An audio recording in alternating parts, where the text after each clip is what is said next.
happened today is just terrible. What happened today is just terrible. Yeah. Thank you so much, Congressman Don Bacon, for joining us again today. Thank you for your service. And thank you for all the good tweets that you have been tweeting. And I will be bringing them as we take the conversation further. And unfortunately, Zarifa, who had so many questions from you last time, she's not able to join because she's in hiding, along with a lot of our other friends who were so keen to see you and talk to you as a member who served U.S. Air Force and served in Afghanistan, and also the good work that you have been doing in Congress as a congressman and listening to us and helping us to celebrate 102 independence here in Omaha and lightening the bridge, Bob Bridge, with the Afghan tricolor and listening to us. Thank you so much for joining us again. We are grateful for your presence. Thank you very much. It's good to be on with you, and I just wish it was under a better situation. So many things has changed. President Biden says that in 90 days they will make it to Kabul. And Yusufzai's sister is with us. Kindly, Yusufzai, if you leave the studio, come back because I'm not able to get you in. It says device not connected. So kindly leave the studio and come back. So yeah, I will carry with my question. Biden says that in 90 days they will be in Kabul, and that will give them a window time, a window periods to evacuate our servicemen and American citizen, American green card holder, SIV, and P2, those who work with any foreign agencies, USAID, or a lot of other. So how you're seeing the blast that happened today in Kabul, it was much expected, seeing the nature of Taliban, seeing they're breaking their promises. They are holding USA accountable for meeting the deadline, leaving on the deadline that they have signed.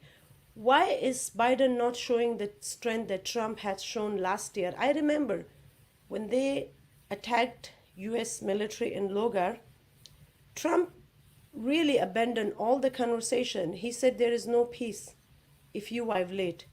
And now every day they are violating peace with US government, and Biden is not doing anything, neither his administration. So how you see that as a member of the Congress? This whole operation has been one of ineptness and clearly weakness. That's for sure. The planning has been so flawed that they pulled out of Bagram, they pulled out of Kandahar, they withdrew most of the forces while we still had 10,000 Americans there, 18,000 interpreters, and other high-value Afghans who served with us. And then all of a sudden, Kabul fell in 2 weeks instead of 2 months, if not faster. And then they had to put in 6,000 troops. The problem is we're operating out of Kabul airport, which puts us in a very vulnerable spot for suicide bombings and mortars and rockets. And we're in a situation right now that our military and those trying to escape are in a very vulnerable position. And yet we have thousands of Americans that can't get out and thousands of Afghans who served with us that can't get out. And they're going to be held hostage or stranded. This is a lose-lose disaster for America, a strategic disaster that's going to embolden Iran, China, Russia, and it's alienated our allies in NATO and all over the world because it's been so bad. The president has dug himself a big hole and he can't get out right now. Sorry, I'm telling Liva sister to kindly Liva leave, come back to the studio because device is not connected, so I can fix that might fix, yeah. And also one other problem, I was listening to Tucker Carlson's Fox News yesterday because I'm a Fox News fan. I am, trust me, especially Carlson because he really think out of the box and he bring things on the table in a very smart way and in a way that's quite human understanding, not robot understanding. He was with another Australian 60-minute journalist who conducted an interview of Amrullah Saleh, where they openly condemn Pakistan, their agencies. Since how long would it take that USA will recover from the backstabbing of Pakistan? They backstabbed America when they were hiding Osama bin Laden. America gave them a clean sheet. They backstabbed when their journals are openly saying that U.S. were supporting us, funding the Mujahideen, which my father was in the resistance, and I'm very grateful for that service because we didn't want communism. But that doesn't mean that Pakistan should bring an alternative to communism. They should bring Talibanization, which is equally evil. So stabbing USA and breaking their trust on them, despite that, we had a whole social media campaign for like all 2 weeks, hashtag sanction Pakistan. Why US and G7 members are not sanctioning Pakistan, the real evil? You know, It's a great question.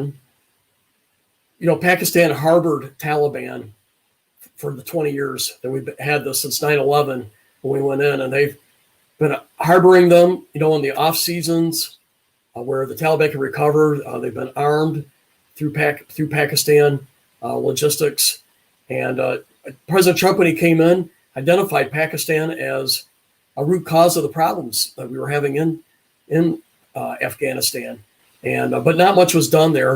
One of the complicating factors is Pakistan is assessed in the unclassified sources to have 300 nuclear weapons, and I think there's probably put some of the relationship consequences in a different area. But I think America should have done more.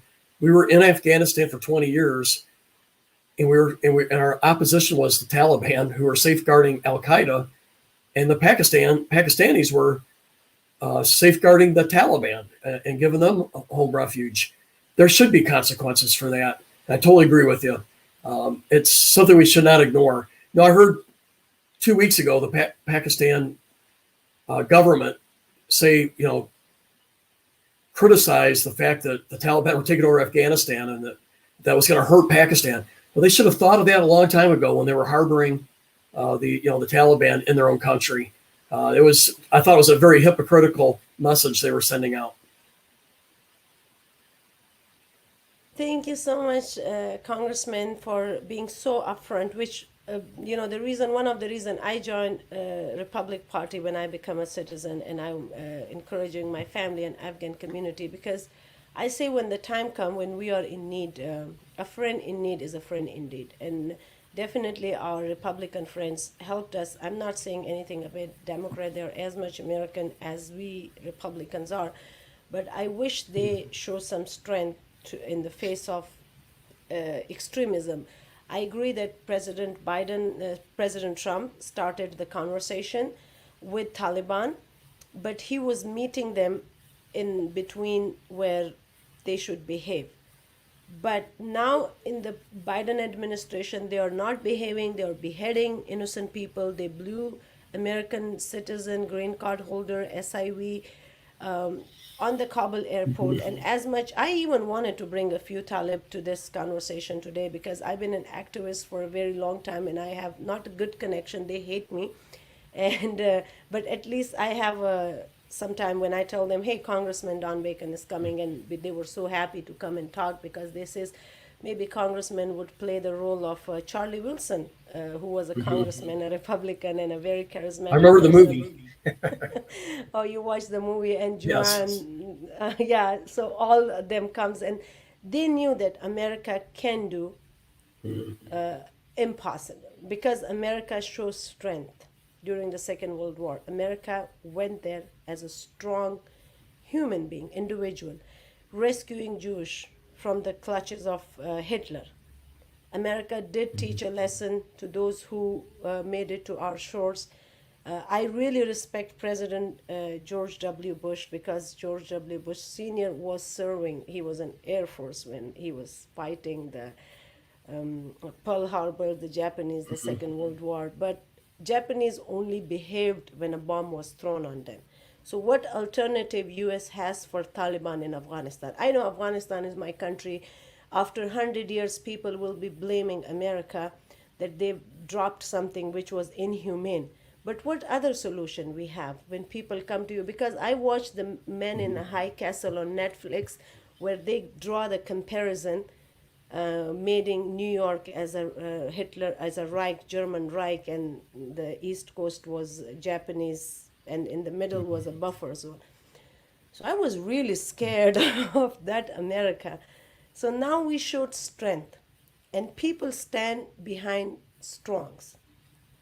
So are we going to show strength in the next election if we elect another Republican president, or Biden is going to wear the big boy pant and wear the big boy hat and will come and rescue the humanity again?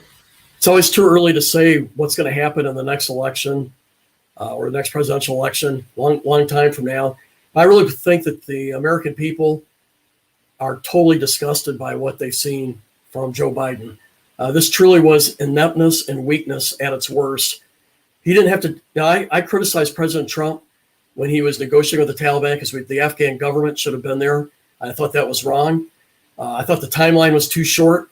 However, I will say on President Trump's behalf, he said it was conditions based. If the Taliban were living up to the agreement that the withdrawals would continue, if not, we would not withdraw and we would bomb them at their home cities. But in the end, the President Biden took an agreement and he accepted it, and then it made it his own plan. And it was some of the worst planning I've ever seen in my life from a president, from a military, from our State Department. When you withdraw your military before you withdraw 10,000 civilians, when you leave out of Bagram Airbase in the middle of the night and don't even tell your Afghan hosts, it was just disgusting behavior. It's cut and run. It was a retreat. And Americans deserve better. It's an embarrassment to our country. As I said, it's alienated our allies and it's emboldened our adversaries. So what happens now? I think the primary thing we have to do is ensure that all of our citizens and all of our allies, particularly those interpreters and those who served in areas that they'll be killed, we owe that to get that job done, get every one of these people out. It's going to be hard to come back in and fix what was broken. I think it's Humpty Dumpty got broken so bad, it's going to be hard to put that Humpty Dumpty back together. So I don't know what's going to happen after we leave out of Kabul, but another one of the most disgusting things this administration did, they took away our air power. They could go after terrorists, and we didn't find any basing nearby where Afghanistan's at. We're in Qatar. It's a long ways away. You have to go west over the Persian Gulf before you go north through Pakistan. And that assumes even Pakistan will let us do it. We're going to have to now think about counterterrorism. And right now, the President Biden gave away the tools that we would have used for this. So right now, I think damage has been done. It's going to be hard to regain and have some kind of counter to what's just happened. I think we're going to have temporary or midterm huge consequences that we're not going to come out of in a short order. I wish I had a better answer for you. Grave damage has been done. Thank you so much for all the explanation. You mentioned Vietnam. The Vietnam, when this Afghanistan thing came, I just started reading and talking about the Vietnam. America set up the timeline of 3 years, and it ended up as much disastrous as it ended in Afghanistan for them. So knowing that we're drawing from Vietnam for such a long span of time, meeting with the same consequences that which Taliban kind of made it to evacuate overnight. Why U.S. Did we lost that vision? Do we not learn from our mistakes? Because I'm an American citizen today. What I'm learning, obviously, I'm reading history, and I'm learning from that. And basis on that mistakes, I'm paving a way for a prosperous future. We don't have one enemy in the world. We made so many enemies now.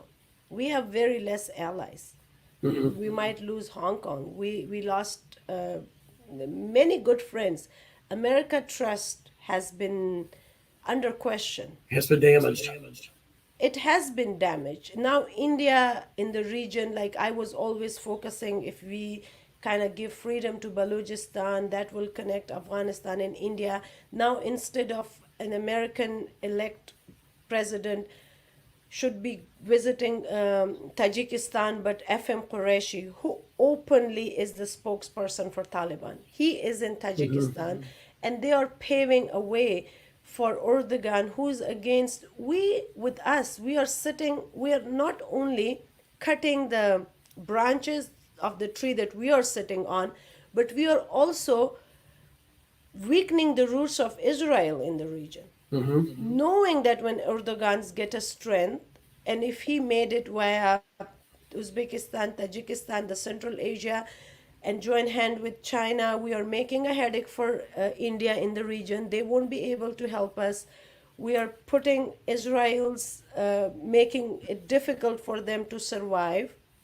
So how we are gonna regain this trust? Either we are gonna go all to Mars because Elon Musk say that we should be a multiplanetary system, or we gonna colonize and make a better life there, and or are we gonna stay on Earth and make it good for us again? It may be ultimately, it will take a new president to maybe regain trust when this is all said and done. I think Joe Biden has shown himself to be inept and weak in his administration. I got to tell you, Doctor, that the military and the intelligence community advised the president not to do this, not to do the rapid withdrawal.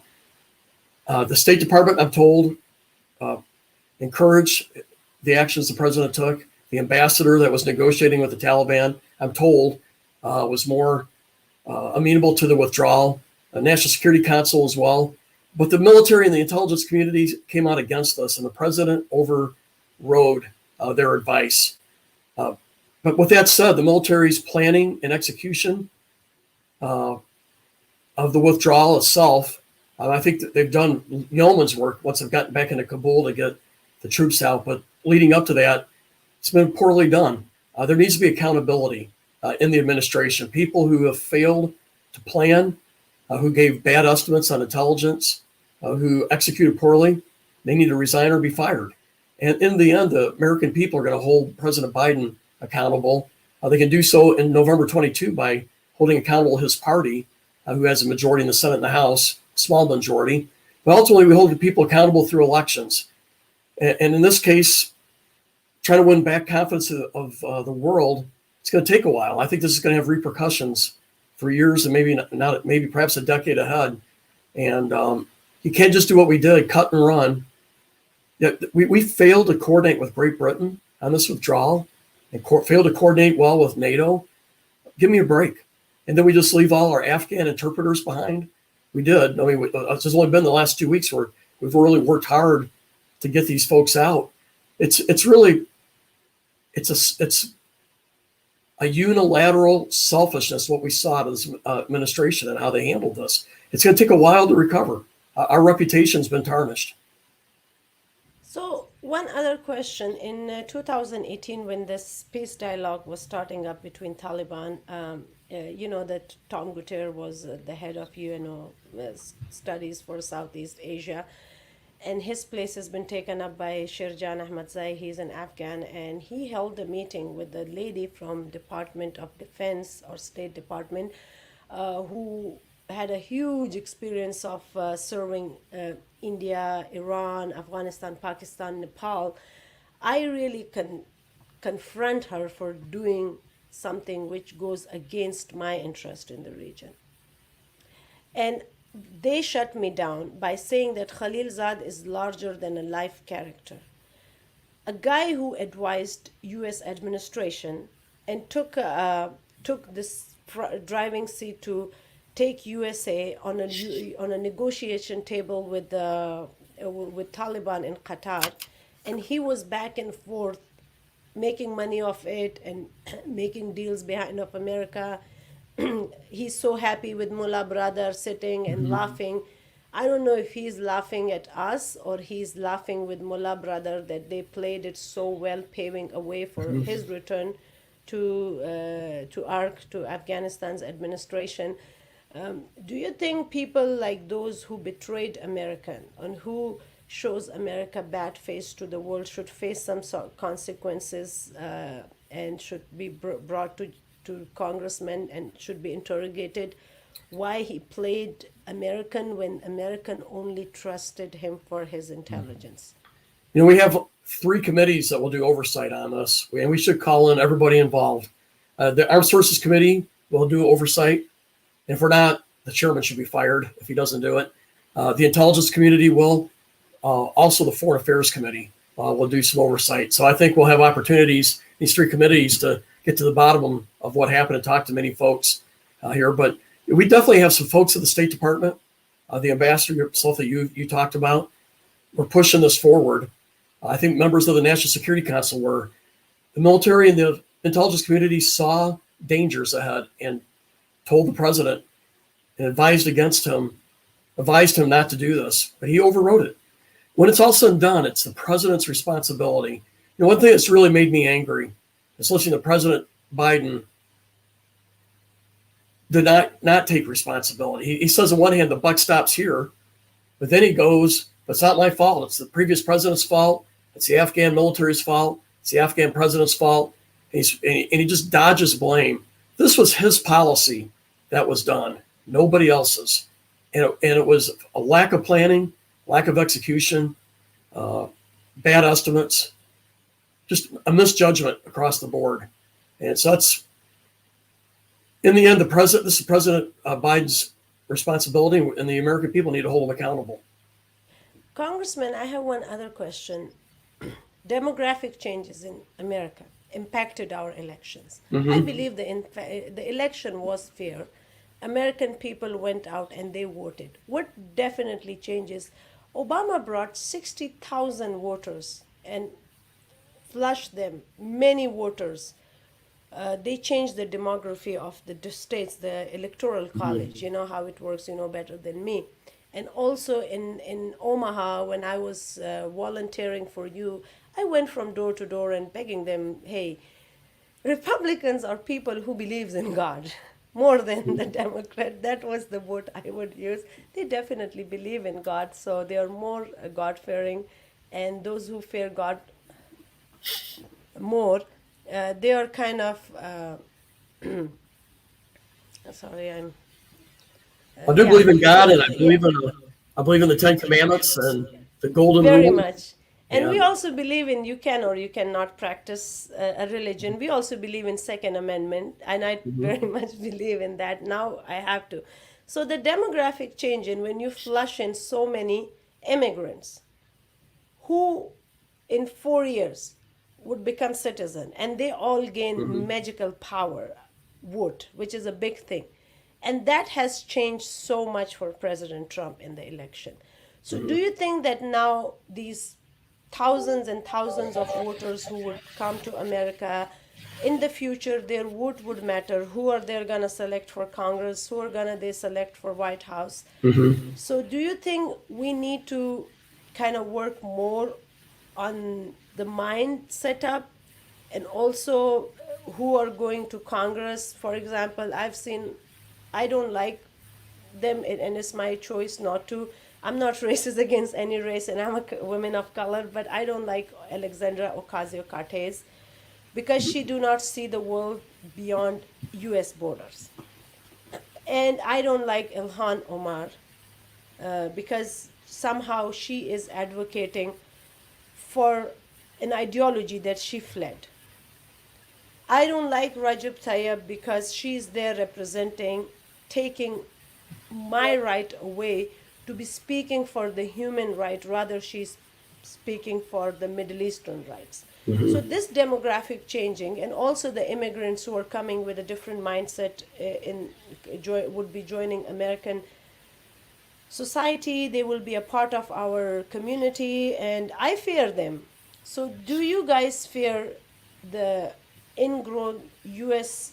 terrorism or demanding Sharia as they have been demanding in Europe? Because those are the people fleeing Sharia.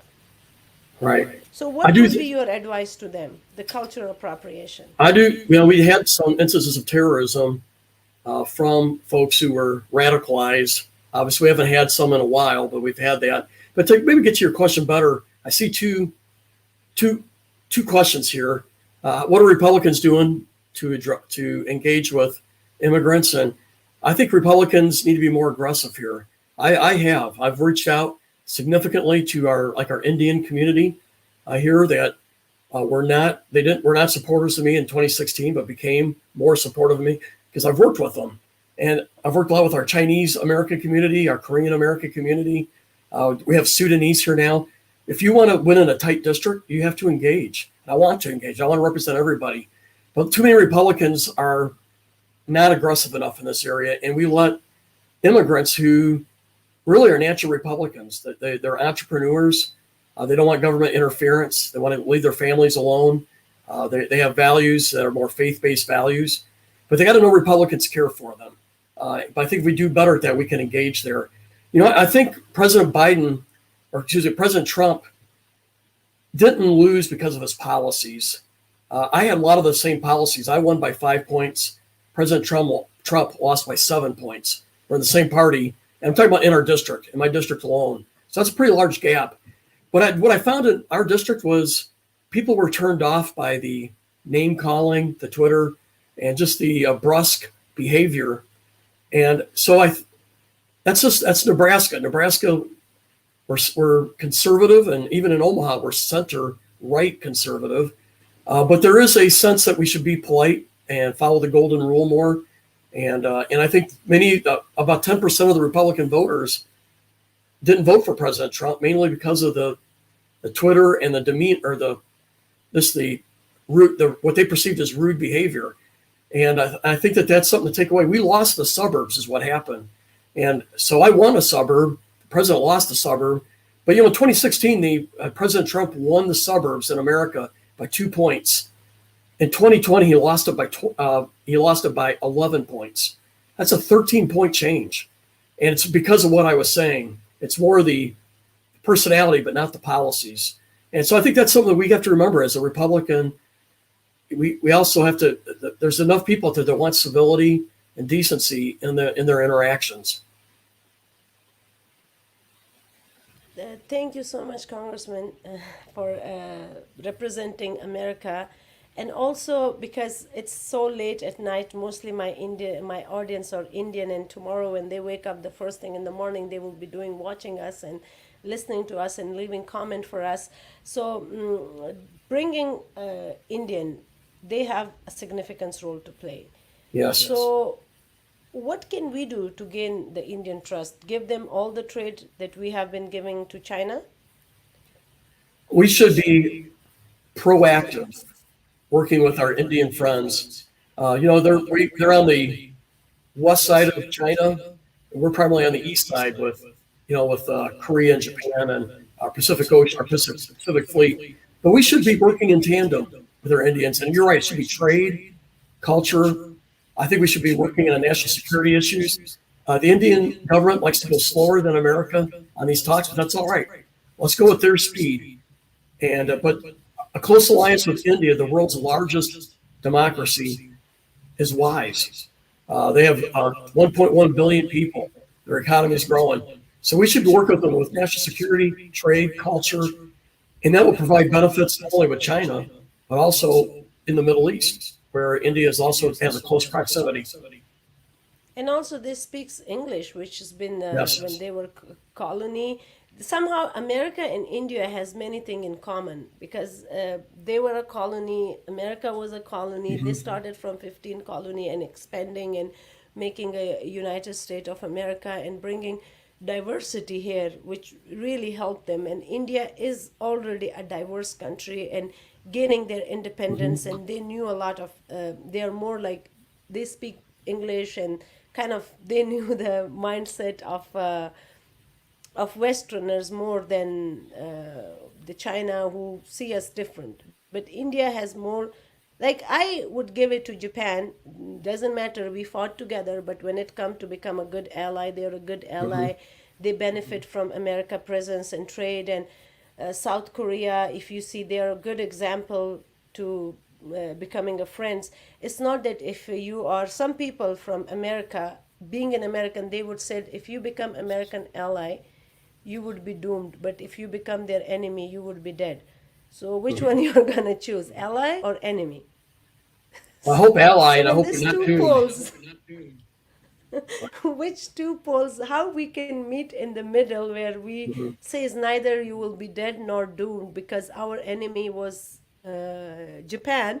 Now we have peoples who are like, I sometimes when I study history, I says where America was at fault of doing what they did. I don't see that any fault because they Yeah. were the one coming first. Mhm. And then what Hitler was doing to our Mhm. Jewish brothers and sisters in Germany, they need to be taught a very good lesson. And I'm not afraid of fighting. I wish I go young and I can join U.S. military and start fighting and killing our enemy. But killing is not a good thing either. But then what other alternative you have? Oppression is Mhm. not a good choice either. You have to come strong and you have to Sometimes you have to show fight. the world. Yeah, Mhm. I would rather see an American world than a Hitler world. Right. This is the difference, So democracy is so beautiful that if you keep studying it underneath every layer, you find more and more beauty and more like niceness and kindness. So the question of social media. Our friends on social media, one name was Lawrence Sullen, he's in California, whose team also made me to, encouraged me to come and vote for you and join the Bacon team, Thank you. and bake our Democrat. And I did it, I was there in every rally. His millions of followers he had, and he would go on YN News channel, and I would like YN's, which is an alternative to Al Jazeera. He interview a lot, but then Twitter blocked his account. Hmm. Now we have Chris Alexander, whom I emailed, and he wanted to join, but I don't know what's happening with all the technicalities. He was a Canadian ambassador to Afghanistan, and he's Hmm. really day and night engaging in doing a social media war for Afghan nation. And also, he's so much pro hashtag sanction Pakistan. If kindly you can tweet one hashtag sanction Pakistan, Okay. it would make us feel good. So, and I'm your tweet that you says that the Republican will come and they will bring a proposal to on the table.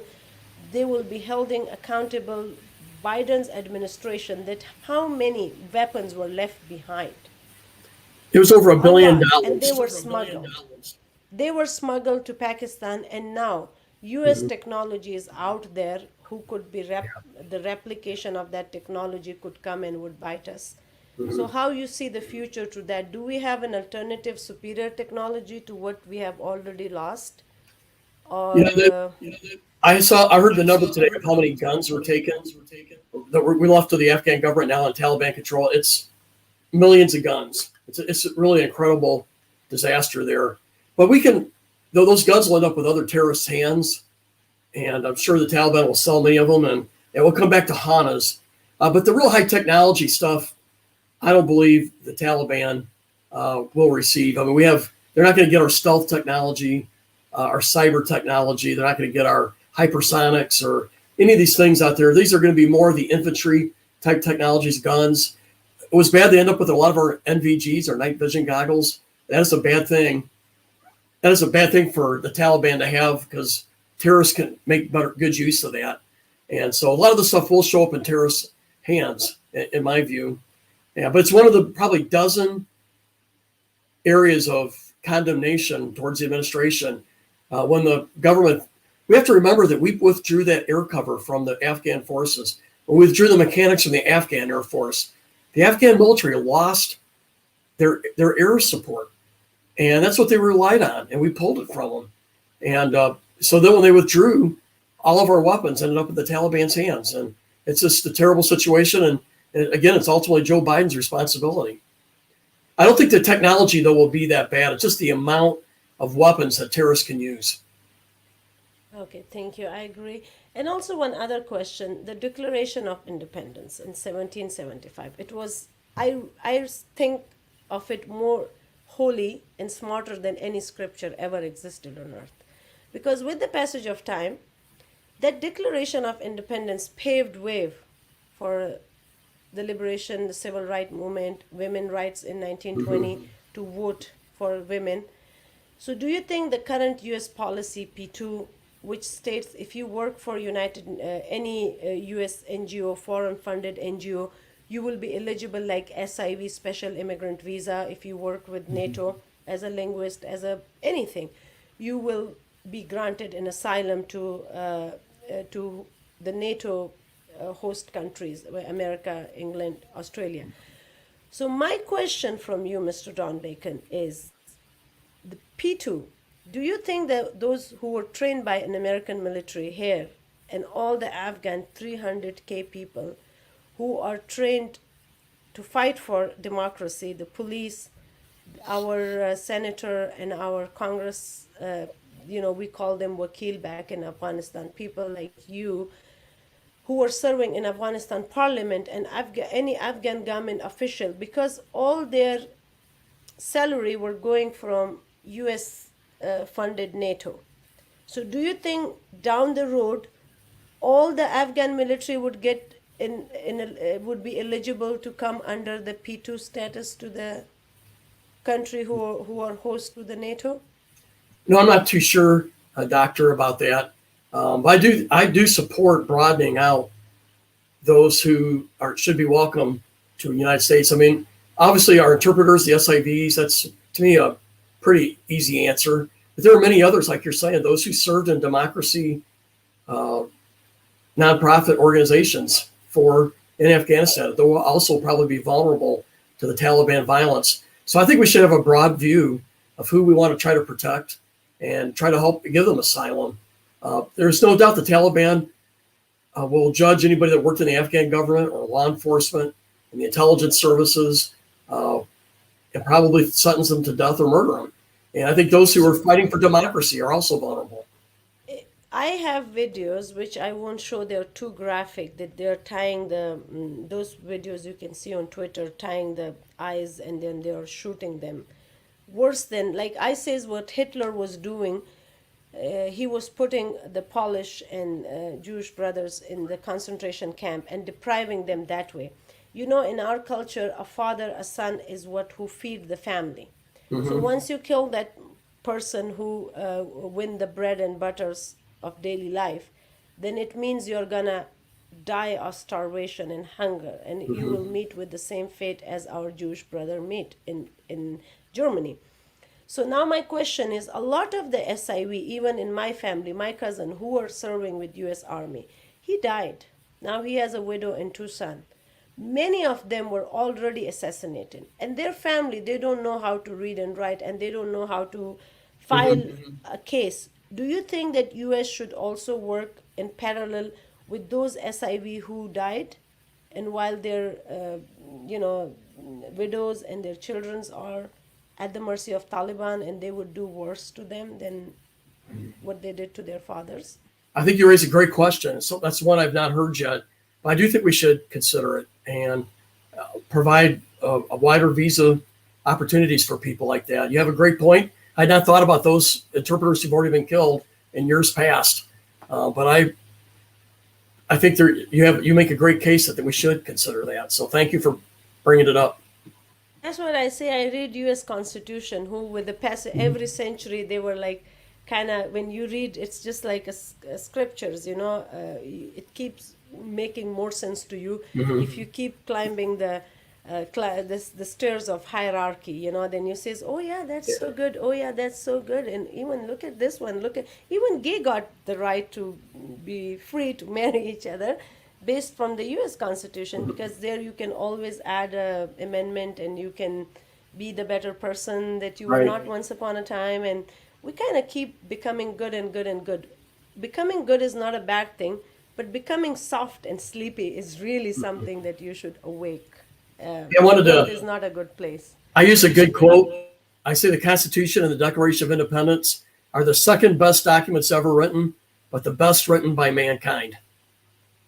I definitely have no doubt in that. I says the Declaration of Independence is more holy to me. You are a man of faith than Bible and Quran and Torah and Gita. because this is what is serving man's purpose, not God purpose. It's making, and those who fear God, they also is fearing of harming humanity comes first for them. So this question of, thank you so much for answering, because that was a really a bigger thing in my mind. I wanted to ask you that question last time, but then this time we have so much time together. By the way, the And preamble of the Declaration of Independence is one of my favorite things.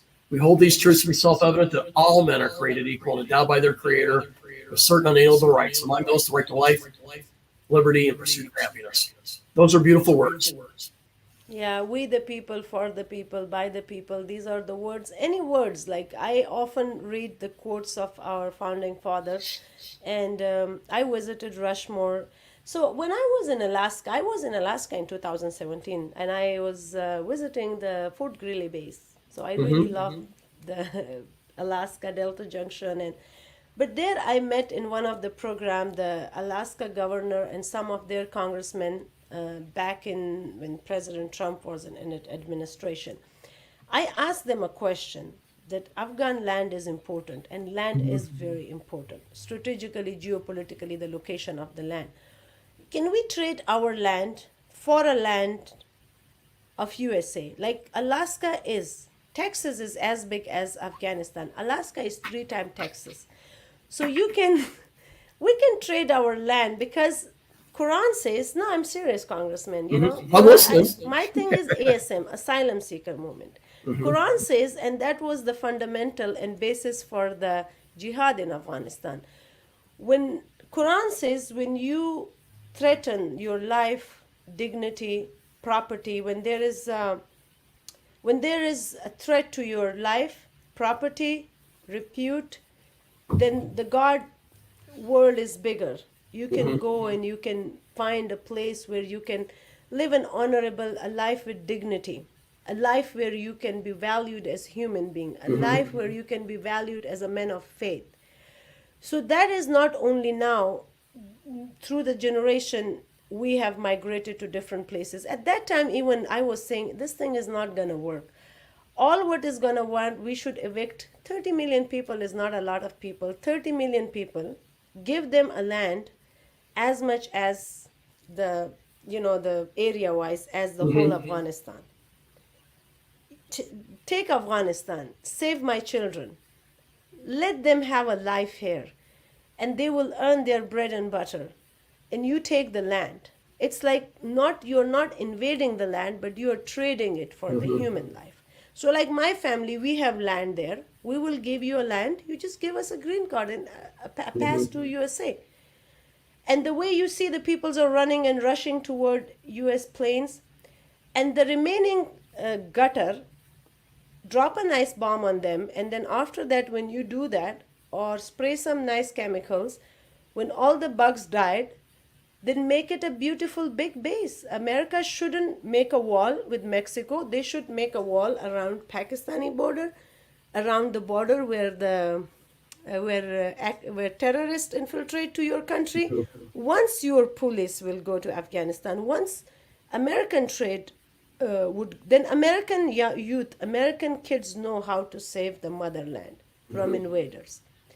So is it possible if you give, like you bought Alaska for $7 million? And at that time when the president who That was a bought good Alaska, price. yeah, it was $7 million. I read it. And now one house in Fairbanks is worth million, and all the gold they excavate later. So I'm proposing, why not we obey the Quranic ayat of Hijrat? When Prophet did Hijrat, Jesus did Hijrat. Hijrat mean when you migrate scripture-wise. Jewish did Hijrat, mean they left their place, which was Jerusalem, and Bani Israel is mentioned in Torah, they're mentioned in Quran, they're mentioned in Bible. Now they went back to their country, back to their land. We Afghans are and as much immigrant to Afghanistan as Americans are here. So why can't we are willing to trade our land if you only give us a safe passage from America? You keep the land, and we what we will have is to live, to grow our kids, give them schooling, and maybe they will join the venture to Mars and become a, Steve Jobs, you brought Einstein here. So who else we are gonna go and ask them? Because look, you said India is as big as India is as big as Alaska, one state. America has 50 states, so much land. And if you take all Afghanistan, that can be your 51st state, but only a military state. So you can monitor Iran, you can monitor Russia, you can monitor China, and you see Afghans' interest in becoming U.S. citizen. You see how much they're running after those planes. That was an incredible view of that C-17 taking off with all those people hanging on board. And it was so heartbreaking to see the two people that fell off the airplane. And it was a soccer player, and he just wanted freedom. And I don't know how to answer your question well. I haven't heard of this concept called Hedros before, but I do think those who come here, whether it's our special immigrant visa or those who served at high levels of Afghan government, whatever the categories, they're over time will become full-fledged citizens eventually, and they'll be equal to me. Equal to everybody when it comes under the law and all the rights that we have as citizens. And that's the beauty of our country. People come here from all over the world, and they see the promise. They see that if they work hard and have character, they can climb the ladder and achieve economic dreams. And they know the freedoms they have that they didn't have where they came from. Well, many Americans don't realize how lucky we are. And that's why I know the Afghan SIVs and others who come here will be great citizens because they're going to value the life and the freedoms that they have here. So, Congressman, again, the question is, Iran is as big as Texas. There is 82 million people. India is as big as Alaska. There is 1.4 billion, 400 million people. Mm-hmm. In Pakistan, it's as big as Texas. There is 220 million people. Can we give the 30 million Afghan a land, half of Afghanistan, maybe the size of Iowa or Nebraska in Alaska, or maybe we can demographically put like 30 million people maybe in 50 states, we can drop 500,000 people in every state. Yeah. And well, I envision the Afghans who come here live where they want to live and make this their home, and their children will. No, but we should take something in return. Like you are investing money on them. They should give us something. They should give us the land. Well, I don't know how we get Afghanistan. I don't know if that would be easy. I know how to get it. You just put me on a ship. The way Columbus got America, trust me. The way Gertrude Bell, who was working with Churchill and Lawrence of Arabia, all you need is one smart brain. And though in my culture they says that women is half intelligence as men, but with my half intelligence, I would make it happen. Just give me this project. You will see how nicely. And I would. I'm not buying that your brain is half the size of men. I'm not going to say that. I know my wife got better grades than I got in college. She's a PhD doctor. I met Angie Bacon. Not only how much she loves you, adore you, and it's hard to believe that you are a grandfather. You are a father. The beauty of a serviceman of America is that he has a family. He's a father, he's a grandfather who always wanted to come back home and meet his wife or girlfriend and look into their eyes, the humanity in our servicemen. That's what I'm just crazy in love with all our American soldiers. And when I would see them somewhere in Alaska, I would say, can you give me hugs? Can you give me hugs? Mm-hmm. I give them so many hugs that finally I don't have a hug for my fiance now. They're all gone. Mm-hmm. So I'm so happy and so grateful, and for you're so humble, you have humility, and I want you to take this proposal seriously. People took it as a joke, and I know how to bring them in. The ship, the Polish ship, who went from Polish to Iran, they says no. They says if we would alive, we will see each other. Today I even tweeted that. I watch all the movies of my Jewish brother when they were suffering, whether it was pianist, whether it's Sophie's Choice, whether it was a Schindler List, whether it was so the recent one, which was kind of a little funny for children to educate them how to be a better person. Jojo Rabbit, that was the recent movie that I watched, and I was always connecting on the level of a pain and trauma. That is what connect me with my Jewish community, because I'm going through what they went through. And I want Israel, I want America to help us. You made a state of Israel for Israel. You make them back to their home where their roots were, where they belong. That was their land. And in Afghanistan, I'm giving you my land, and trust me, every Afghan would come and make America their home. What you will have, a whole new state, and you will have another little country in the neighbor, which will be called Balochistan. So you will have all Indian Ocean. So the Indian Ocean, that's what I named this thing, Indian Ocean and the future of American diplomacy. So there we will turn like a new era for us, a new day, a new dawn for Afghan who are still alive. They will be as productive in our community as our Jewish brothers are, as our Jewish, without them, many things wouldn't be even possible, because the brain they have, no one has it on the earth, the Nobel Prize they win. And I can bet on that Afghan brains are so fertile, only if they have peace, only if you give them pen. Right. They always value pen than fighting, but then when it comes to the life and death, then they have no other way except to fight. So that's just, I want you to comment on this last statement of mine, to trade a land for human lives. Will America consider taking the land in returns for giving me a land here? It's a concept, Doctor, but I just don't know that it would ever be a realistic thing that would happen. I think Afghan land is Afghan land, and belongs to the Pashtuns in the south, and the Uzbeks to the north, and the Tajiks there. That's their homes, going back centuries and centuries and centuries. I don't see how, it's a concept, but I don't see that could ever happen. I do see this: Afghans who come to America become American, and they enjoy all the freedoms and rights that I have, and that I came up with, and my forefathers will now be yours, and all those Afghans who come. That's the promise of America. We're not American because we have white skin, brown skin, tan skin, O positive blood, B blood. It's if you say that Constitution and believe in it, and you believe in freedom and equality under the law, then this is all. Then at that point, we're equally American. And I know that's going to be those Afghans who come here will have this over time. I know it's going to be a period, as a transition to become a citizen, and that's what I do know there. But I don't know that it's ever realistic to have happen with being able to switch land for the freedom.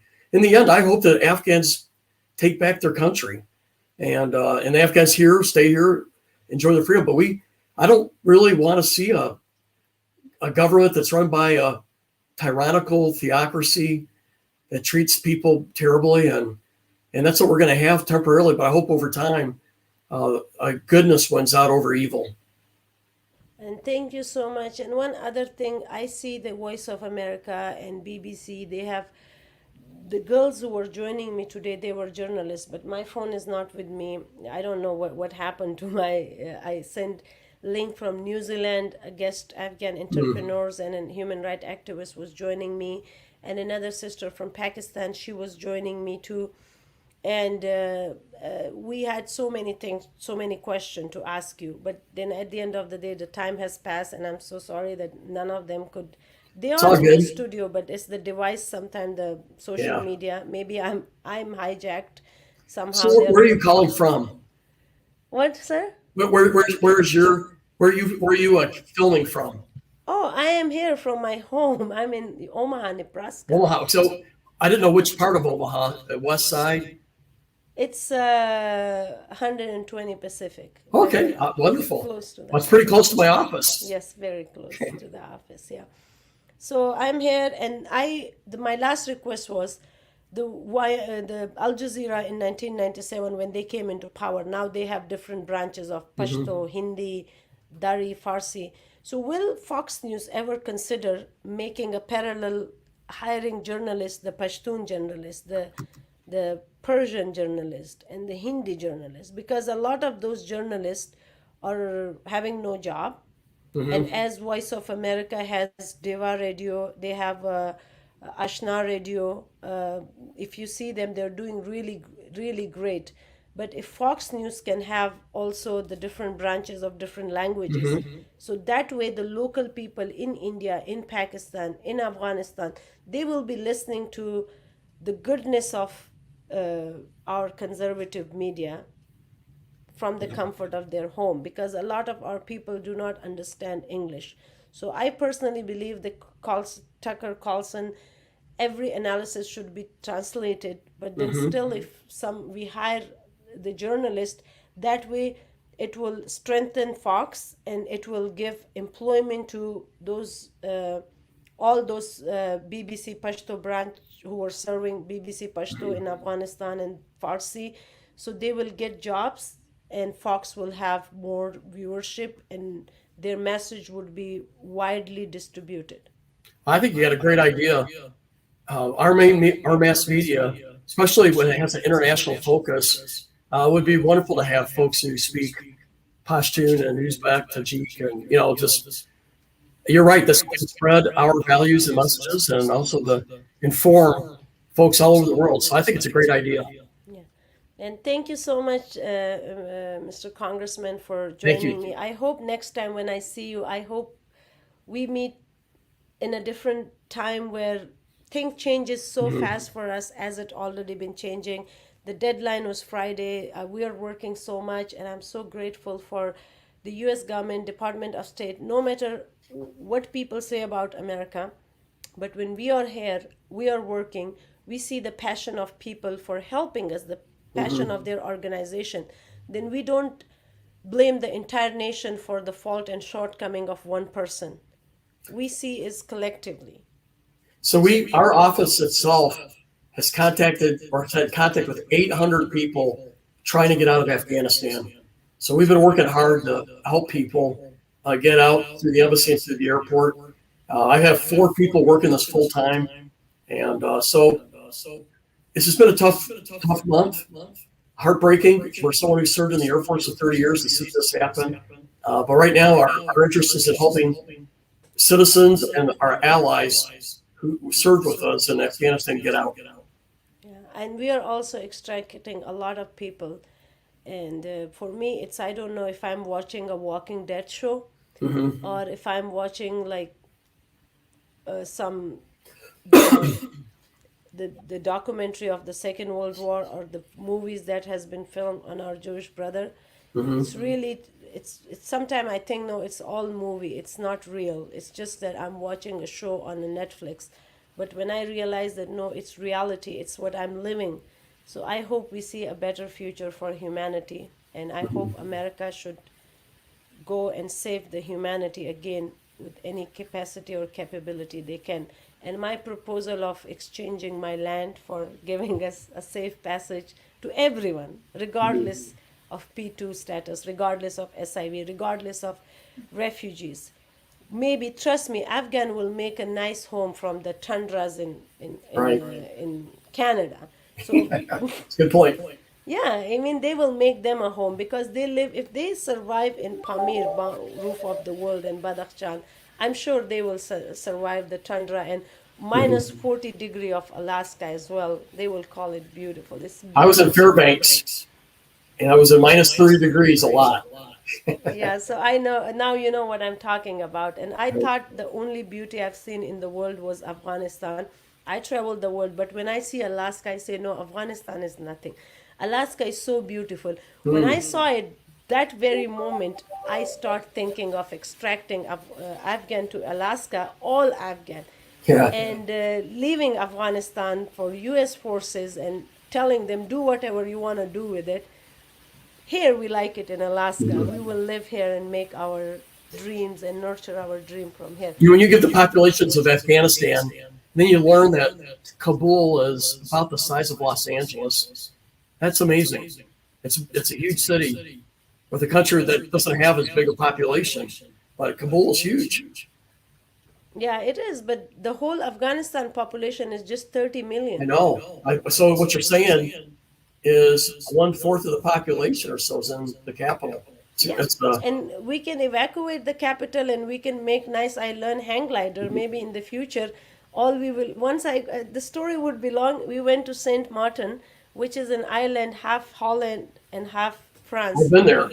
Oh, I've been there too. It was a beautiful island, and I'm sure in the future Afghanistan would become a vacation destiny or a retirement home for even Afghan who start living and their American dreams. They can go back and build the homes and do hang gliding. I was doing whitewater rafting in Colorado, and I think the river of Panjshir is so good.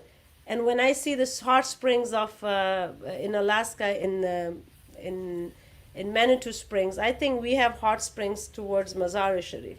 So I hope I can live my dreams of making.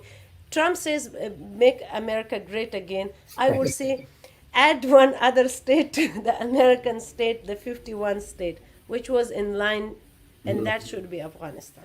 Oh, ma'am, I have to let you go. I got my next meeting right now. Yeah, it's a pleasure to talk to you. I was saying thank you for your service. Thank you for joining me. God bless you. God bless America. Thank you, ma'am. You're welcome.